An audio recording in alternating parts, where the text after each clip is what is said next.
Okay, the Our House Education on May 7th, 2025, turning our attention to H54, the phone-free schools bill that we've been discussing.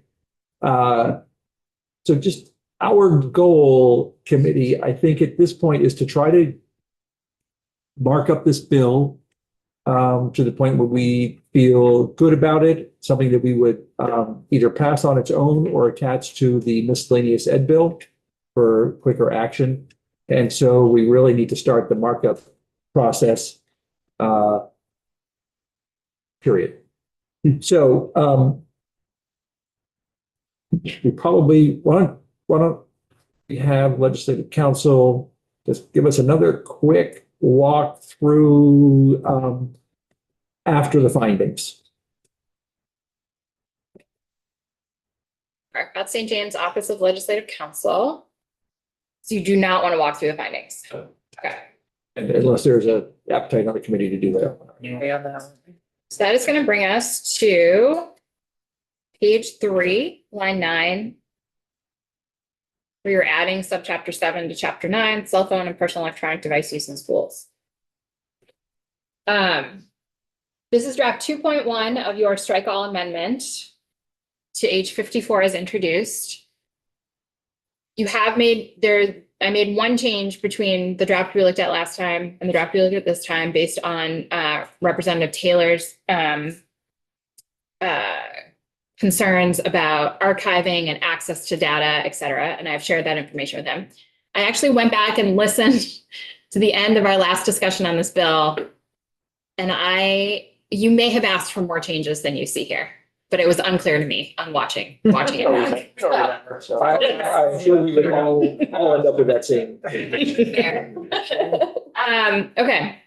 So we start with the definition section. Cell phone means any device capable of using cellular technology to facilitate voice service through a commercial telecommunications company, regardless of whether the device can access internet service and electronic mail. Electronic device means any device that transmits sounds, images, texts, messages, videos, or electronic information, electronically records, plays, or stores information, or accesses the internet or private communication or information networks. That's an or, not an and. Page 4, individualized healthcare plan means a written document developed by a school nurse in collaboration with parents, students, and other relevant professionals to outline specific healthcare needs and management strategies tailored to the unique health condition of a student. Parent means a parent of a student and includes legal guardians who are legally authorized to make education decisions for the student at school. Means any public school, independent school, CPE, or pre-qualified private kindergarten provider. And here is, I think, really the only definition you've debated thus far, social media. So I have not made any changes to this. This is the language that I put in for draft 1.1. It is not the language from the bill as introduced. Social media means any online product or service used primarily for the purpose of posting and viewing user-generated content. As used in this subchapter, social media does not include an online product or service where the exclusive function is email or direct messaging shared only between the sender and intended recipients without displaying or publicly posting to other users not specifically identified by the sender as recipients. An online product or service that does not involve school-specific features or identifiers, where the predominant purpose of the product or service is the posting of educational materials, news, or resources, and where the posting of comments by users or other interactive functionality is incidental to the predominant purpose of the product or service, or a school-managed online product or service used solely for the purpose of publishing student journalism or school-related news, events, and updates. And then student means an individual who's currently enrolled in a school as defined in this subsection, or in this subdivision 5.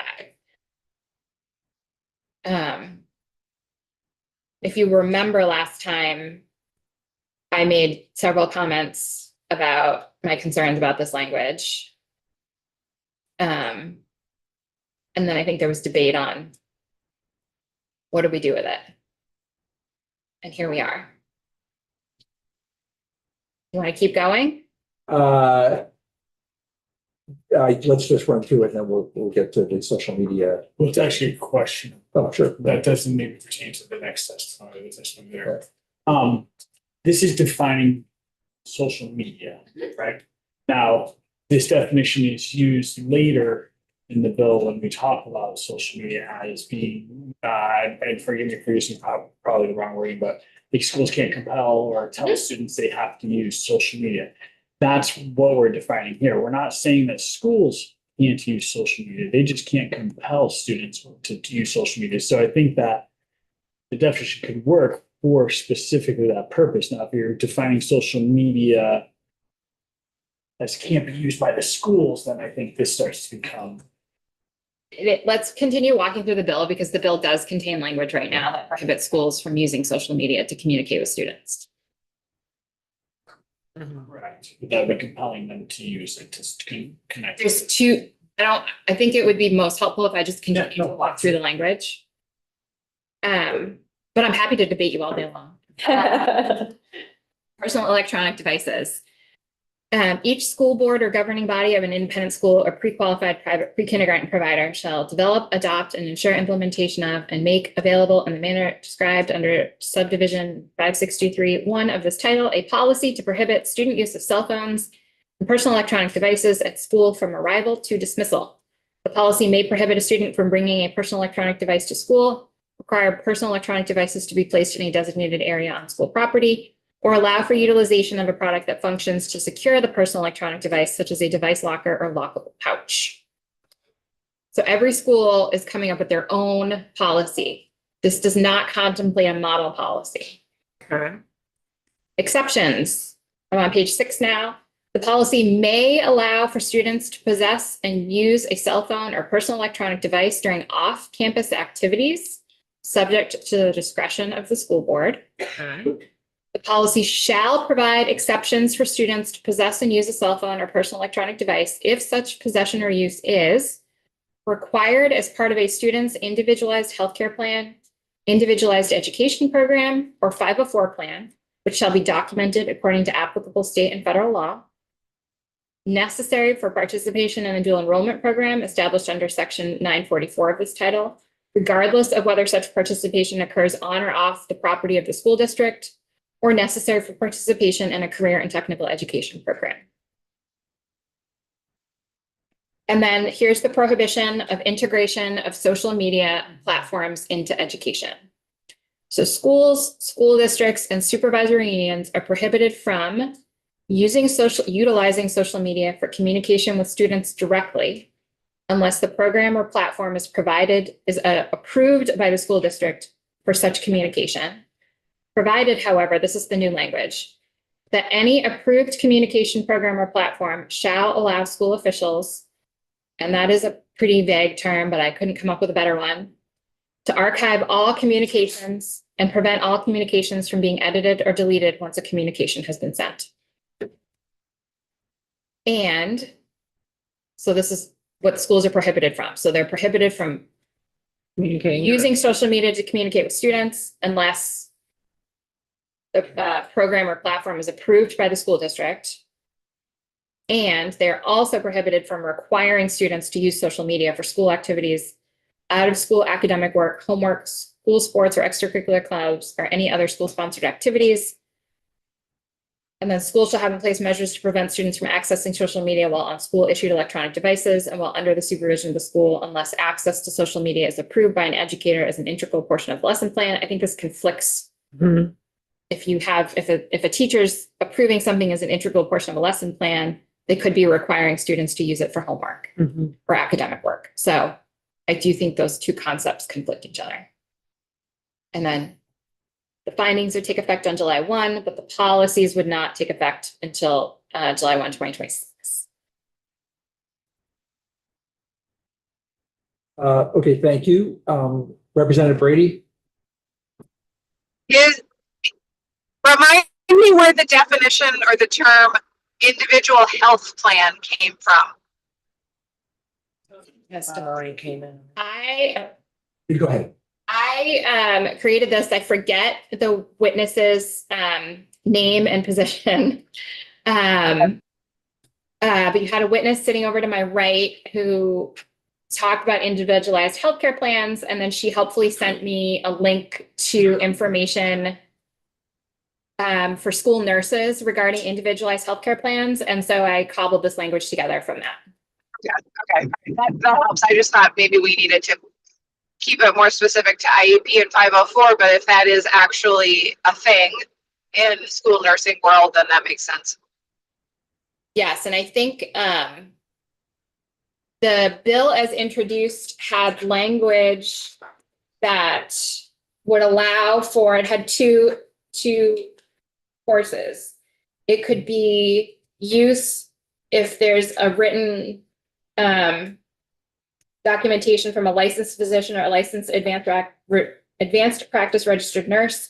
And then there was a separate subdivision for IEPs and 504 plans. And I believe the testimony you heard was these individualized healthcare plans are currently being used in schools, and that would sweep in the medical needs. But really, this is a policy choice. Would you go back and you talked about things being in conflict? Mhm. I assume that was letter B. Yes.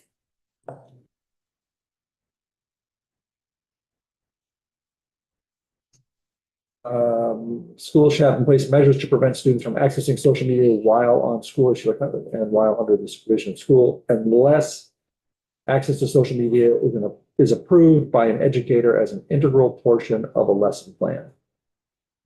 Above that, you have schools are prohibited from requiring students to use social media for school academic work.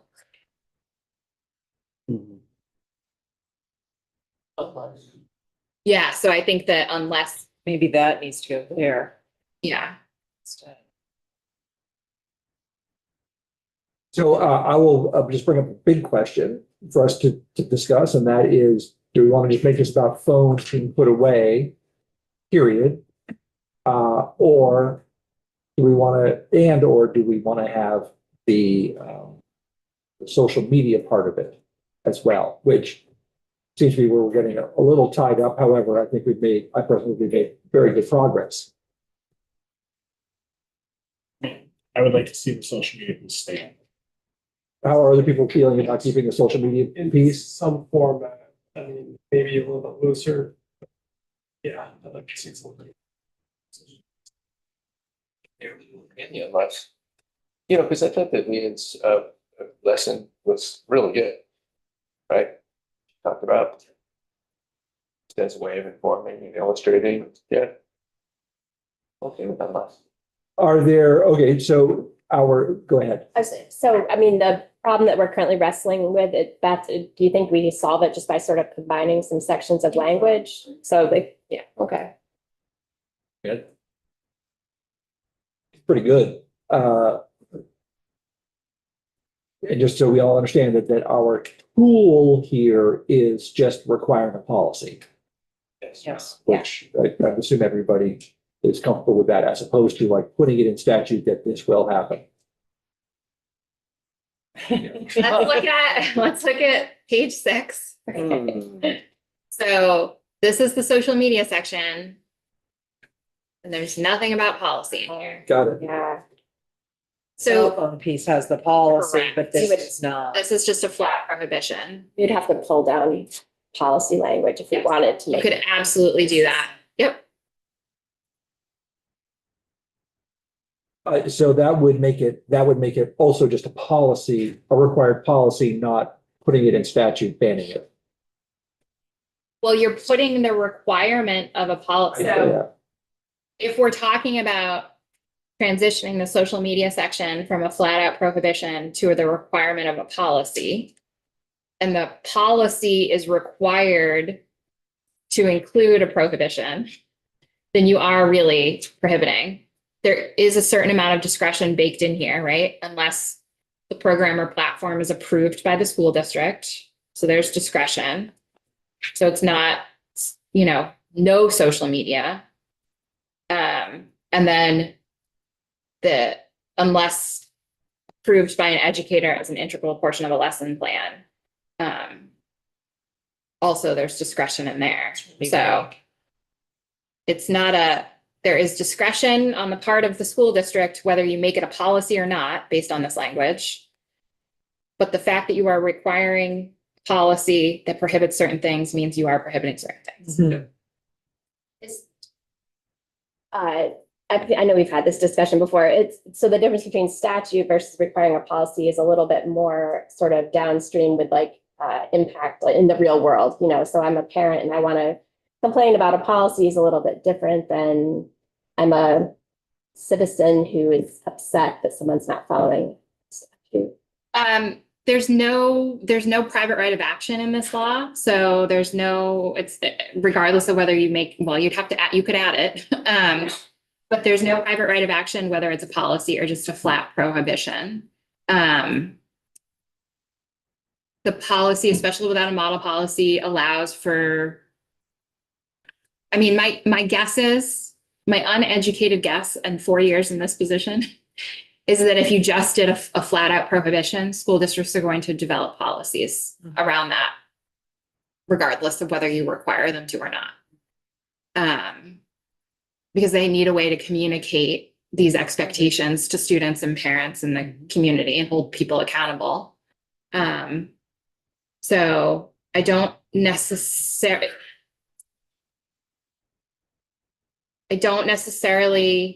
have any recommendations from a legal perspective for the social media piece, whether requiring a policy or just the flat out prohibition makes any difference.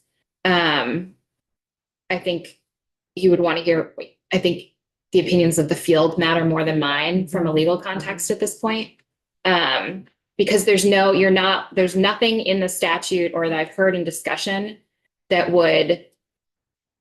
school districts would have to really build on for the policy, that would make me lean towards, you don't want to flush this out here. So you really need school districts to be fleshing this out.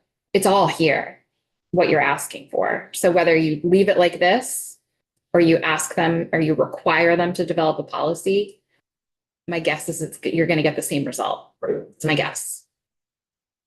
All right. Thank you. So just to be clear, this, as currently written, gives an educator the flexibility to use social media with students, but it does not give an educator flexibility to use cell phone with students. The way it's currently written. Correct. Yes. Yeah. So I think the example that we brought up is, let's say you're teaching a social media literacy class and you want kids to go on Facebook or the teacher wants to show Facebook on the big screen or whatever. But it's pretty open when it just says an educator can use it. It's not as specific as it's a social media class.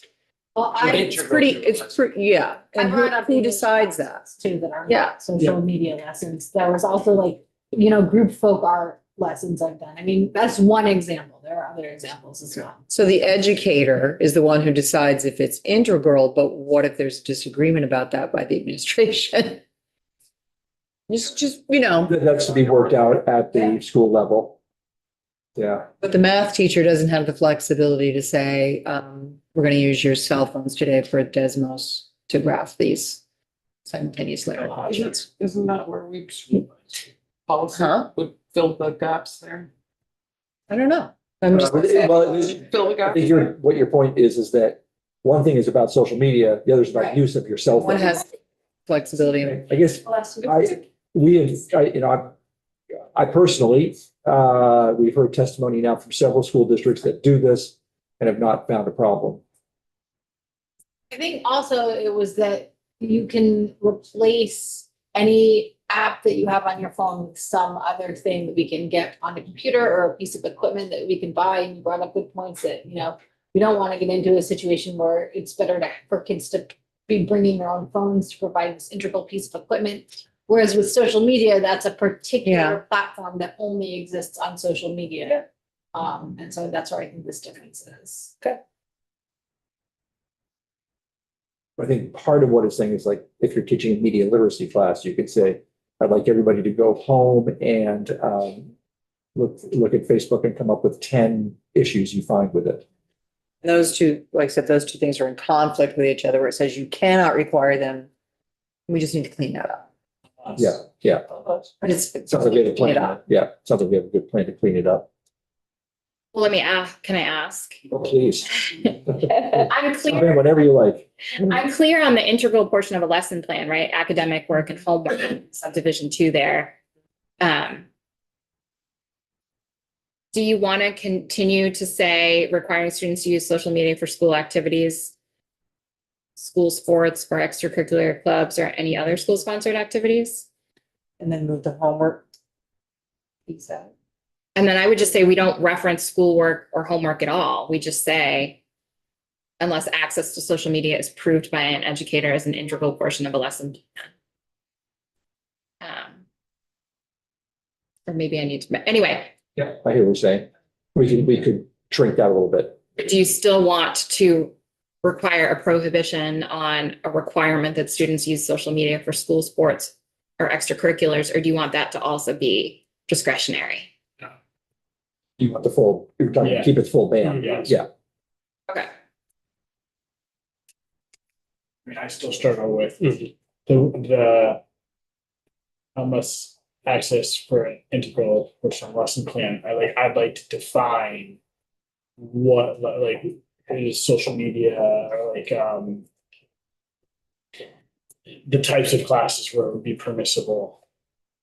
I mean, that's where I'm at. I'm a little bit more hawkish there. I'd like to see it a little more defined for those areas because of the grade. Like, I don't mind, because like you say, hey, I'd like you to go home and research this on Facebook. I mean, we're telling them to go on Facebook.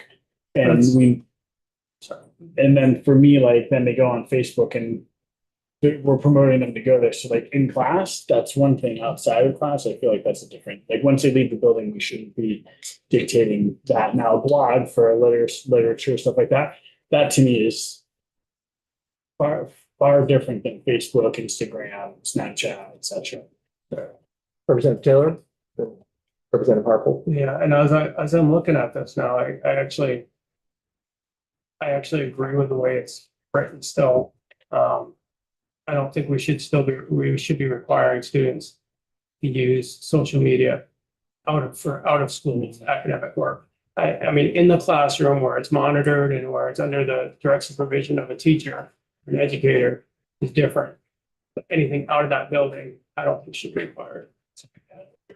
Okay, so we need a sentence that says like during the school day. Yeah, I can, I hear you with that modifier of out of school academic work and then homework. If the goal is to just allow social media use in a classroom under the supervision of a teacher, I can come back with language that does that. Is that the goal here? Could be something as simple, integral portion of a lesson plan while in class. I would just suggest that if I understand your goal correctly, and that is to prohibit requiring students to use social media out of school, but you are giving discretion to educators in the classroom, then I'll come back to you with language. Is that okay?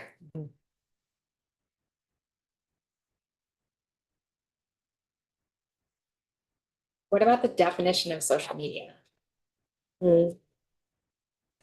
Would you talk a little bit about what some of your concerns are with that? Again? Yep. And I did do a slight amount of research on other definitions for social media. So again, I identified myself as not the hippest user of all of the platforms and products out there. But I think for subsection A on page 4, so what this does is it defines social media as any online product or service used primarily for the purpose of posting and viewing user-generated content. Bless you.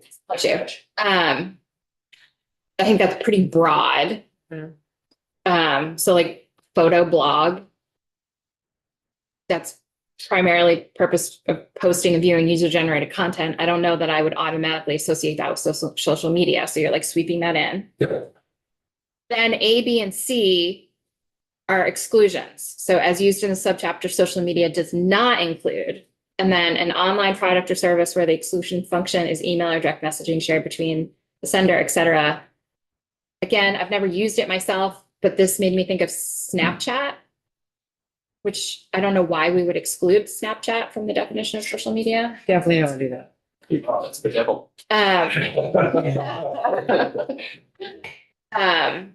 I'm sure there are other social media. I don't know, but that made me think of that. I don't know what school-specific features or identifiers mean in B, or what the goal was with this language. I understand the predominant purpose is the posting of educational materials, news, or resources, and where the posting is interactive function is incidental to the predominant purpose. I mean, I think perhaps I might ask you, in your research, what have you discovered that might work better here? well, I'm not suggesting that they'll work better, but let me pull them up. And there is, these are just notes that I am willing to share with the world on YouTube. Not, yes, yeah. I have not sent them to Annie, but I'm happy to, after.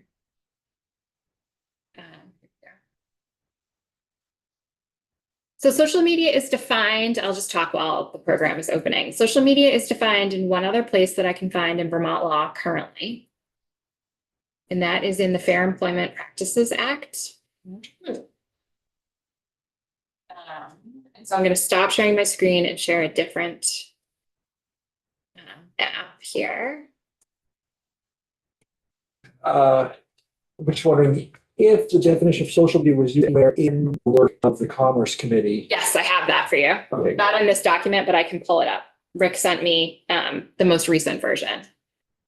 It is a very different context, or not a very different context. It is a different context because that bill is about data collection and not necessarily about prohibition on use altogether. So here's what I found. So in current law, the Fair Employment Practices Act has a definition of social media account, which, yep, I'm trying to. Oh, thanks.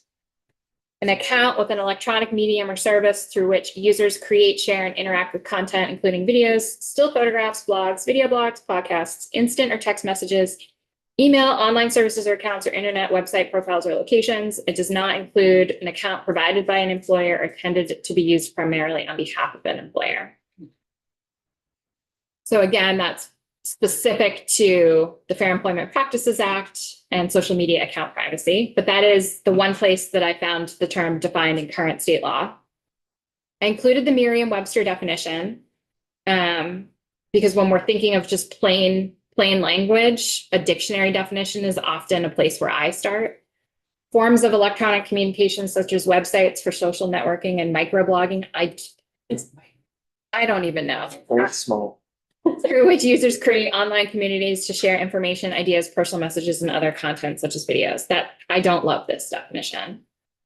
And then this is the definition of social media that was in the bill as introduced, and it comes from 42 USC 1862, which is a federal statute under the Public Health and Welfare title.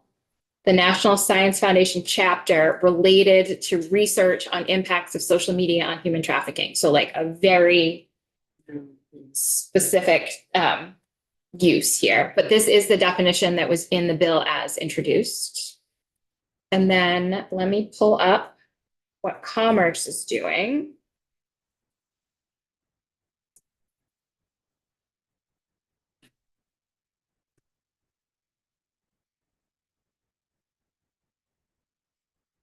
Well, we're paused. Can I make a? Yes.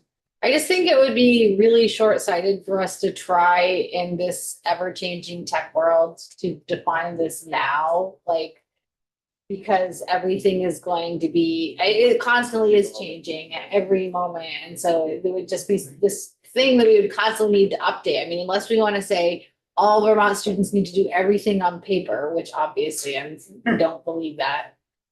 I mean, I think that we need to come up with a way to keep them safe from and like in control from like just like wasting all their time on these sites without truly trying to say like this is bad. When I see phrases like online community, to engage in an online community, that can be a really positive thing. And that's the way the world's going. I just bring us back to the purpose of having a definition is to prevent schools from requiring students to use it. Period. No, I understand that, but I feel like in 2 weeks, we're gonna need to update it because something we didn't anticipate being invented is gonna be invented and it's gonna have educational purposes or bad roads you can go down. Appreciating what she's saying, is that something that can be done in this, like updating your definition? That would be. I'm just asking. As we are always told, we're the legislature, we do it every I week. don't know if that's. Encumber a future legislature. Sure. But yes, yeah. So this is the definition in S69, the Commerce Committee's amendment. And again, this is about, and this bill is Vermont Age Appropriate Design Code. I think everyone's calling it kids code. So large definition section. Social media platform means a public or semi-public internet-based service or application that is primarily intended to connect and allow a user to socially interact with such service or application, enables a user to construct a public or semi-public profile for the purposes of signing into and using such service or application, populate a public list of other users with whom the user shares a social connection within such service or application, or create or post content that is viewable by other users, including content on message boards and in chat rooms that presents the user with content generated by other users. It does not mean a public or semi-public internet-based service or application that exclusively provides email or direct messaging services, or is used by and under the direction of an educational entity, including a learning management system or a student engagement program. I'm sure for their purposes, this works great. I don't know if it works for you all. I actually think I liked the fair employment. Let's see. And in talking to my colleague, Rick, who is drafting the kids code bill, said, I've been just down so many levels from like some usually did definition of social media, and I have come to the conclusion it just doesn't exist. Is that accurate? And he seemed to very much agree with that. So this is going to be a policy choice. This is not, I can help you with language to get at what you want to get at, but whether it's broad enough or specific enough is going to be a policy choice.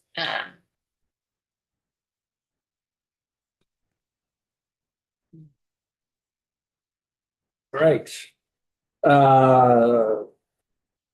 Thoughts? I'm not going to solve this one. I think that we can go back to the individual schools keeping a list of social media that they do and don't approve, and we can assume that they are not going to approve sites like Snapchat, Facebook, Twitter, whatever, any of the ones that. So that would go back to, do we just dump the social media part altogether if we're just going to say, well, schools can keep a list of it. And I'm not advocating for that. I just keep putting the question out there because we are struggling with this definition so much and we want to have something that works.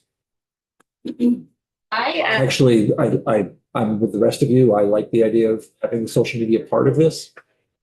But it's challenging, as you say, in a world that changes every 2 weeks. So I'm in favor of keeping it broad, right? Because I think if you say social media, we all know what we're talking about. And if it is evolving, then don't hate this definition for your purposes. Yeah. And maybe even. Because it already exists. It already exists. So it means an account with an electronic medium or service. So I would say something like social media means an electronic medium or service through which users create, share, and interact with content, including videos, blah, blah, blah, blah, blah. And then you leave it up to the school's discretion on what they're going to allow. It's just an option. Yeah. Yes. Go ahead, Beth, and then Emily. As I remember our conversations, what our sticking point was the use of blogs for educational purposes. So if you took out video blog as well, because that was the concern that was raised, if I remember correctly, by people that use educational blogs. That's Not actually only prohibit. less teachers to be able to. Depends on how we word it. Right? So again, to orient you on what you are using the definition for, it is to define social media in the context of prohibiting schools from using it to communicate directly with students and requiring students to use it outside of school. So I'm thinking about what Leanne said about how a blog be And I definitely use podcasts in my professional life. yeah.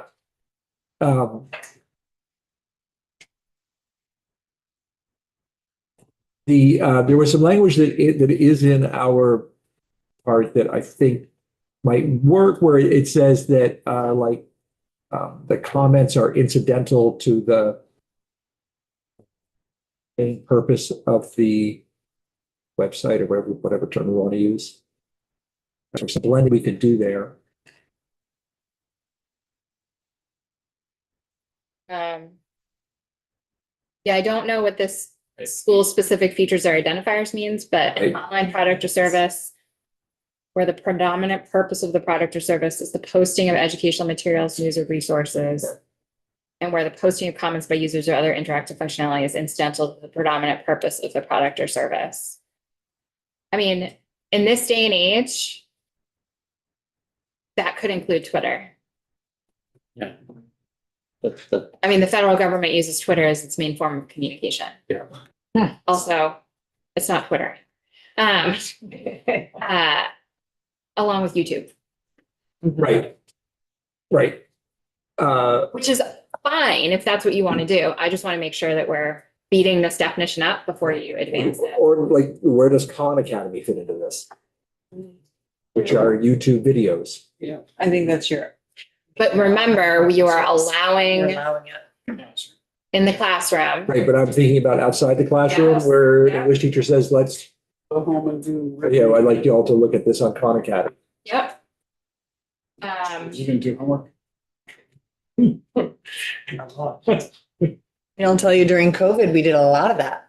Yeah. Kids were at home for different kids for different periods of time, missed academic time. It's like, while you're at home, this is what you're gonna do. Just stay. Or I'd like you to put together a blog, albeit sort of closed to the public, but where does that fit in? Yeah, go ahead. I'm So- also wondering, oh, sorry. Can I go first? Because I was Yes. next. And I just. Oh, wanna sorry. ask- Yes, I'm sorry. Yeah, that called me quite some time ago. I just I want to go back to social media and then social media accounts, because you just gave us several different direct definitions and all of them seem to contain a different. So there's social media accounts, and there's social media platforms.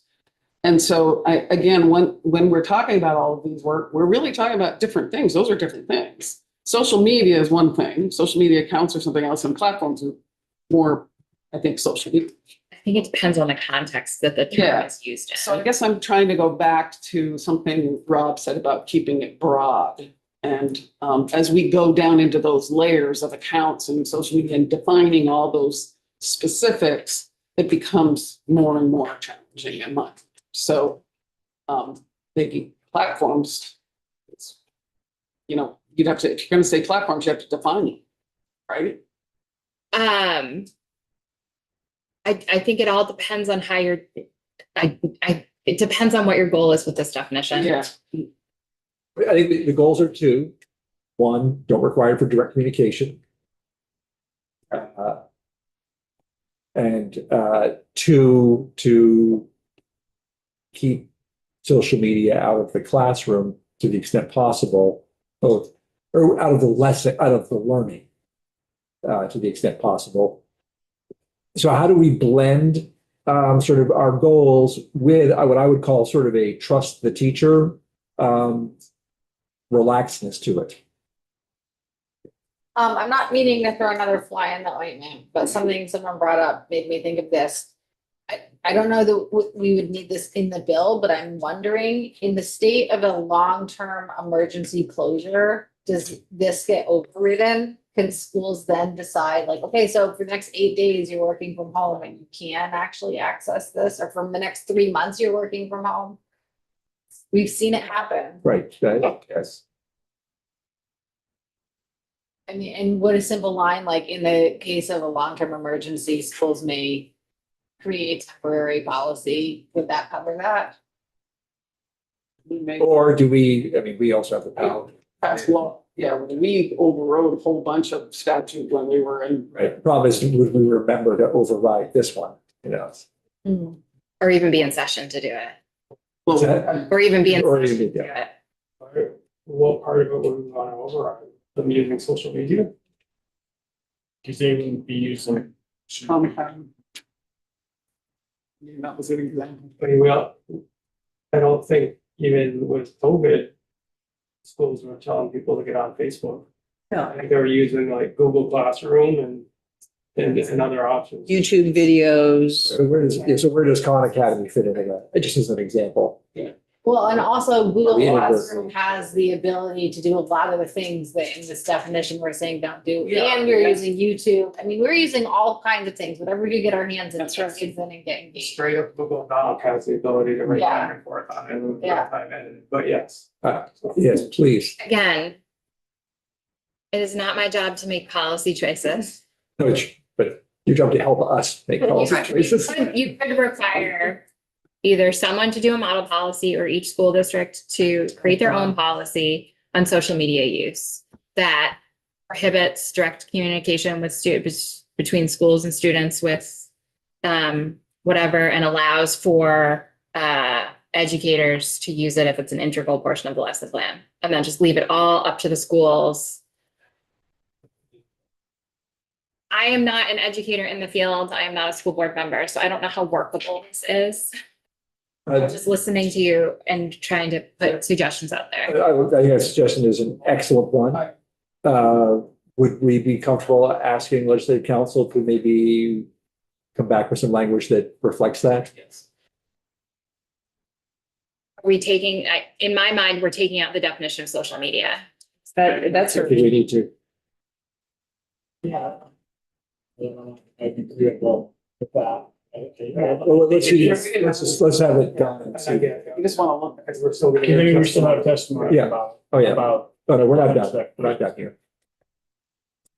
You want someone to do a model policy, or you want just everyone to develop a I policy? think everyone to develop a policy, under, you know, we try, not necessarily trusting, but assuming that the VSBA would be, helping them along, but without requiring the VSBA to do that. Okay. I'm trying to think of the path. For looking at Jay, but the path of least resistance is for schools and implementation of this to not create more. Then you're gonna have to have a committee to make the policy and then they review it and then the big angry mob meeting of students. Well, we're banning cell phones.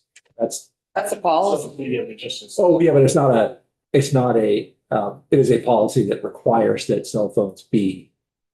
The social media part of it, it's just to come up with a policy to govern the use of social media. Yeah, please. Yeah. Jay Nichols, Executive Director of the Vermont Principal Association. By the end of the day, hopefully, the Agency of Education and consultation with some of us. These should have some testimony for you folks to listen to. Yeah. That's right. I think We that'd have be them very on the agenda. Rather than So, us just. collaborate. Okay. Thank you. All right. I'm gonna hold off until that testimony. I think noodle it for the time being. Yeah, maybe have it just ready to roll, depending on that testimony.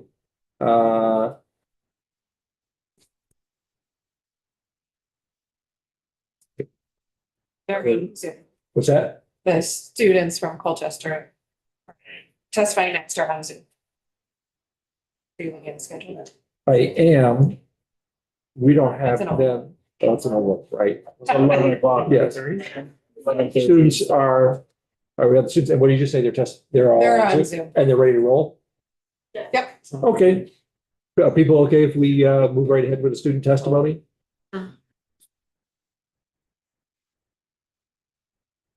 Thank you very much, Beth. What time is the testimony this afternoon? Do I have an invite for that, Annie? It's tomorrow morning at 9. Oh, well, you have me right after that, so I won't have time to draft anything based on that testimony. Yeah. Okay. Understood. You may want to just check in and see if they're going to have written testimony ready by the end of the day today.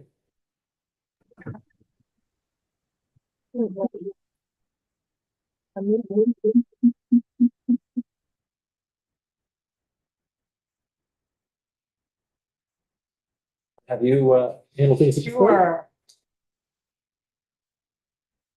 Are you still live? Ian? Yeah, you're still live. Okay.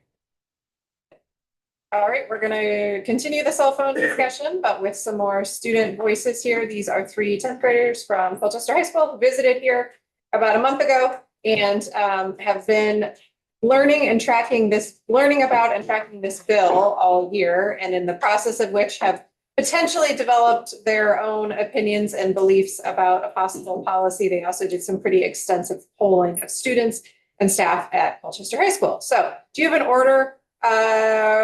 Raise your hand of who's planning to go first. Otherwise, I will just pick. Maggie, is that you? All right, if you're ready, if you can unmute, introduce yourself, and then give us your take on phone-free schools policy. Hi, my name is Maggie Prong. Yeah. Okay, hi. Why can I hear myself? Oh, yeah, because my thing. Okay. Hi, my name is Maggie Prong. I'm a sophomore at Colchester High School. Do you want to go ahead and give your testimony, Maggie, and we'll just go one by one then? Oh, yes. This year I've learned that phone-free policies affect schools in different ways. For example, when we talked to Harwood School, we learned that the cell phone ban there really positively impacted the students, and the students have been able to connect with each other more.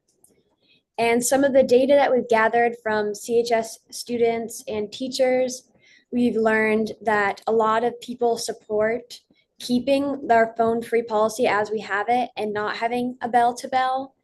Me personally, I do support a bell-to-bell, no phone policy, because I feel like as a society, we've become way too connected to our phones. And I just think it would be very nice to have an area for young kids where people aren't relying solely on their phones, and we're able to just face-to-face talk with each other more. And I understand that some people would say oh, we need phones sometimes to do work on our classes. And that's totally valid for those certain classes. But I feel if we're able to adjust a policy and find ways to work around it, so then we're not relying more on those phones. Great. Thank you. I think we'll let each of you go, and then there might be a few questions for you. So if you want to mute again, and then Dylan, you ready to go next? Hi, I'm Dylan Neely. I'm a sophomore at CHS, and I'm going to testify my opinion on the phone-free bill. Personally, I don't support it just because how useful my phone can be with scheduling for sports, because I play 3 sports and my schedules change so often that if I don't know something as quick as possible and can't reply to that, it's really difficult to be able to attend certain things and just kind of manage my schedule and time. What I've learned this year from the phone-free bill, kind of 2 sides I've seen with, when we met with Harwood, how their students, they actually enjoy it, but I also know some people who go there and they've said the other thing. And then kind of at CHS, when we did our, cell phone survey, almost 90% of the students didn't like the restriction. Like if we went no phones, bell to bell, almost 90% of the people, and there was 138 responses, didn't like the idea of it. And it was pretty similar to the teacher side, but with our policy here at CHS, it varies like per class. So it's real 50-50, but I truly don't support it just because of how often I need to use my phone for different purposes. Okay, thank you. Then we'll go to Eliza, and then we might have a few questions and on the ground experience things for you. Eliza? Hi, I'm Eliza Severin. I'm a sophomore at Colchester High School. I have what I've learned about the phone-free policies this year and this process is really how much like different schools kind of we've adapted so much we depend a little bit more on our phone and on other technologies. And I think that surprises me on how much, especially like with the data we collected, how like for CHS, there were like a lot of teachers. Oh, hang on a second. We can't hear you, Eliza. It was great just a minute ago. Can you hear now? There we go. Okay. So what did you last hear? Now it's distorted. Pause. Stop. Are you in a interior room? Maybe. Just give her Everybody else is muted. Okay, let's try again. Oh, there we go. Okay, can you hear me now? Yes, we're good. Thanks. Okay. So what did you last hear? You were just talking about data. Yeah. Okay. A lot of the data, especially like from teachers, some of them said that they couldn't even not do a school without their phones. And I think that really shows how much like we've really kind of depended on our phones as like a teaching tool. And that like really surprised me because it feels like, I'll go home, my parents are like, you guys don't even have like textbooks and stuff. So, and I think that was very surprising how much teachers were like, I think we should keep phones. And for me, I don't support or not support the bell-to-bell phone policy. Like if it were to happen, I'd be okay with it. But I do feel like there are some better choices, better solutions, because I don't depend on my phone to learn, but it is a very helpful tool for like things like our laptops can't do, because we have so much restrictions on things that sometimes it's easier just to have something that we can just like do things faster with. Okay. Thank you. Committee members might have a couple of questions for you or trying to better understand experiences. Anyone here have questions? Yeah, and this is for any of you. I might have missed it, but what kind of policy is in place right now? It sounds like you can use the phone. Is it at certain times of the day, or is it? So the written policy is that there are no phones in classrooms and in assemblies and any meetings, but it does have a bullet point that says that it can be changed by any teacher. Like a teacher has the choice it can be adapted by each teacher. And I think it's clear on like paper, but if you come to our school, it's very different for each teachers. Some teachers are more strict about it and some aren't, and some like don't really care.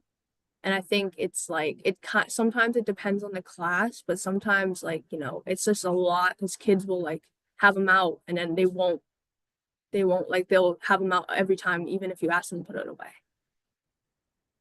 Thank you. Representative McCann. Wondering how the cell phones have been used by teachers. Can you give some examples of where they're used in class?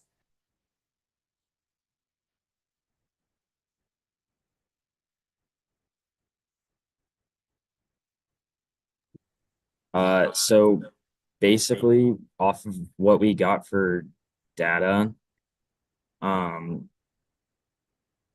so a majority of the teachers use their phones, but not in the same way as like a student would.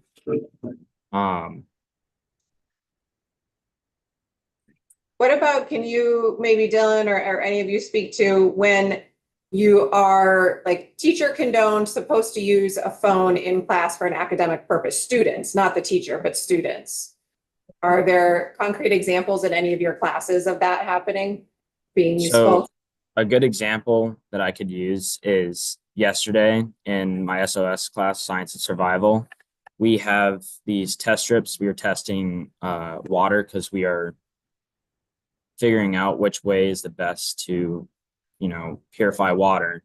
And we had to take pictures of our bacteria test strips and see how much bacteria had grown since of the baseline one. And you can't really take a picture of that with your camera off your computer. It's difficult and it's not really good quality, with especially like the glare from the lights. So just having your phone and able to quickly take a picture of that, email it to yourself, put it in your Google Drive, do whatever, is just a more convenient way of doing that. And then also with that teacher, how he has his policy in his class is pretty much he doesn't care as long as your work's done and completed in like good quality. You can be on your phone after that, but if you're on your phone and you're not doing your work, then that's when it starts bugging him. Okay. That's Any a other great concrete, example, yeah, Jen. Thank yeah, you. other concrete examples, Eliza? So of course, I think that could be like debatable, but there are some that are like when we were outside for SOS, we made shelters and it was like snowy. It was like there's snow on the ground and you won't see someone bringing their laptop out there. And then there's also microscopes during bio.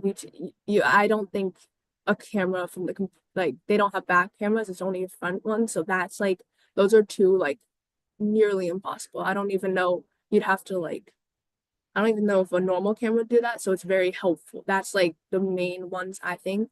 And something I've noticed, especially for like my Algebra 2 class, like for when we want to retake something, she like, okay, pull out your phone and show me like if you turned all the homework in so you can retake it.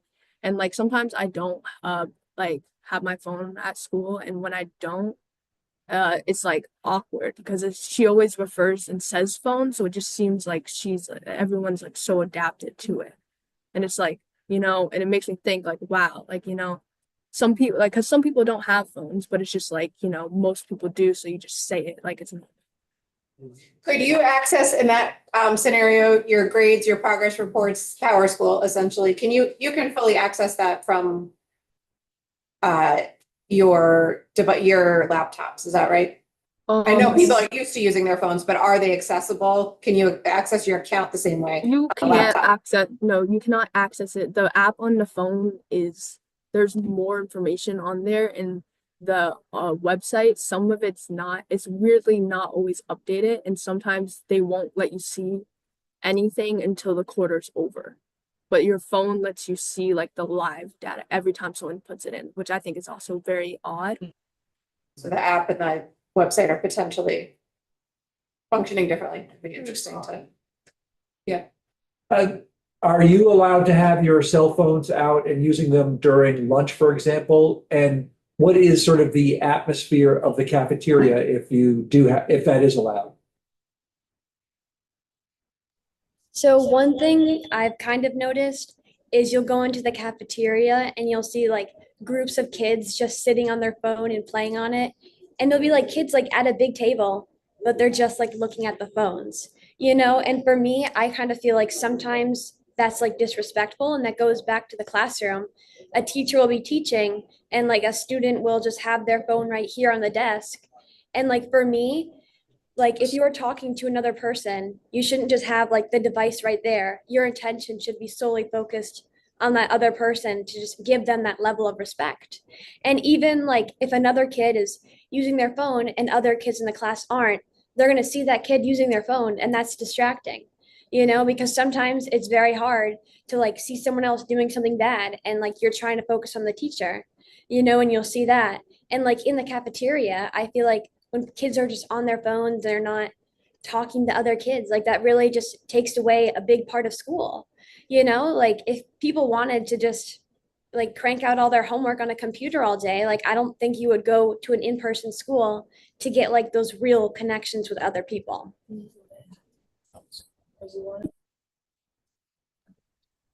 Yeah, I feel like the biggest something very noticeable is like, you know, like in elementary schools or others, middle school, you'll be there and they'll be like, oh my gosh, like the lunchroom's the loudest time like ever. Like you won't even be able to hear other people. And I remember like having to like yell to someone next to me. And high school though, here it's like it's sometimes it can be silent. Like you'll hear like noise, but it seems like a classroom level. Like, but sometimes there will be days where like, you know, if there's a field trip and a lot of like the louder people are not there, it's like it can be silent. And another thing, like in the morning, this is like before school starts, but like for breakfast, like I go to this table with my group of friends, but like when I get there, everyone's just no one talks to each other. It's just everyone's on their phone. And it's kind of awkward to walk into.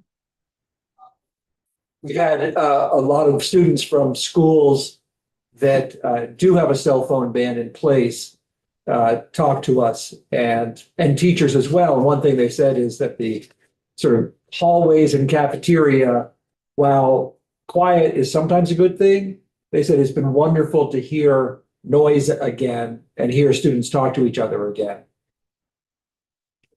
Any other, oh yeah, go ahead, Dylan. I kind of have the opposite like view on all of it because I sit at a fairly large lunch table with a lot of people, and we're all usually having good conversations and laughing. And I go around, like I'll walk to throw my stuff away, and I usually see people like talking and all that. No, nobody's really on their phones. You get occasional, you know, people are on their phones, but they're still talking to other people. Because like maybe like your parent had texted you about, you know, getting a ride or something. You can answer that. But what I have noticed is it's not always on your phone. It still gets yes loud in the lunchroom, not as loud for my lunch just because occasionally there's not as many people. But usually I'm seeing a lot of people conversing with each other. Thanks. Any other questions from the committee? You represent the difficulty and the broad range of experiences and perspectives on this and the challenges very well. So appreciate your engagement all year. It's been a long road to formally testifying. Congrats. Great job. Thank you. Thank you. Thank you. Talk to you soon. Great.